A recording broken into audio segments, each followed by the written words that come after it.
tu. Sebab kita yakin itu bukan kenyataan daripada DAP, itu kenyataan daripada peribadi. Alhamdulillah, kita baru saja turun daripada kawasan kaki Gunung Benom tadi, berhampiran dengan Bukit Rela. Bukit Rela itu nama Bukit Rela, tapi semua orang Cina dapatlah. Bukit Rela tu berrela Cina, yang di Cina dapat semualah. Bukit demi bukit tu. Dan juga kita dah maklum tadi di sana bahawa terdapat lebih kurang 300 kami tadi buat view tadi di kenapa pula bunyi viral tadi di kira 300 saja, 300 meter daripada pintu masuk ke hutan Simpan Benom. Dan kita difahamkan di Gunung Simpan Benom ni terdapat ada yang dah 8 km pergi, ada yang 16 km jauh ke dalam, dan makin dalam makin banyak bukit ditara, makin ada rumah-rumah pekerja dan macam-macam warga asing, ada Nepal, ada Bangla, ada macam-macam lah. Dan kegiatan macam-macam kegiatan di dalam sana yang saya rasa pihak immigration, pihak berkuasa patut dah lama buat kerja ni.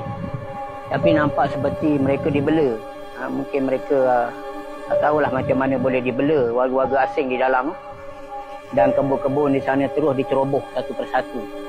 Mungkin tuanku turun semalam meninjau di Sungai Kelau. Sungai Kelau yang ditebang.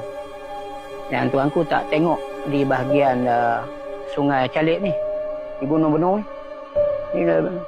Ni kawasan-kawasan termasuk dalam hampir 12,000 ekar, 4,400 hektar yang telah menang dalam mahkamah, masih belum diambil pun lagi. Yang tebang ni tak sampai 500 hektar pun. Yang ribu-ribu ekar lagi termasuk di Gunung Benom ni tak usik apa pun lagi ni, tak buat tindakan apa lagi. Bahkan laluan yang kita lalu tadi memang dimaklumkan oleh penduduk setempat, memang tak ada sebarang roadblock, tidak ada sebarang jaga. Jadi operasi mengangkut buah durian, berkebun, berjalan seperti biasa, macam tak ada apa-apa.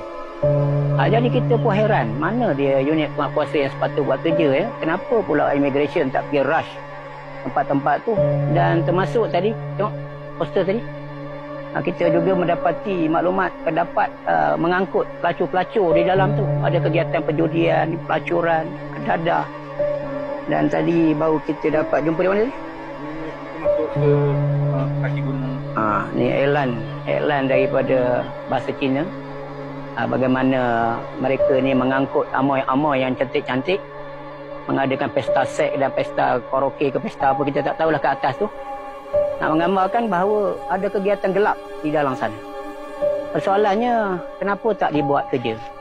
Ini persoalan. Kalau sekiranya pak kuasa yang ada biasa-biasa ni tak boleh buat kerja, kita mintalah tuanku, hantarlah, minta pada pasukan Angkatan Tentera Malaysia, hantarlah pasukan veteran tentera ke, pasukan tentera ke, buat camp dekat atas tu, buat kawalan ke bukit-bukit yang kawasan yang kita bimbang di atas tu ada kegiatan subversif, kegiatan yang kita tak tahu, kita tak tuduh, tetapi tampak ini adalah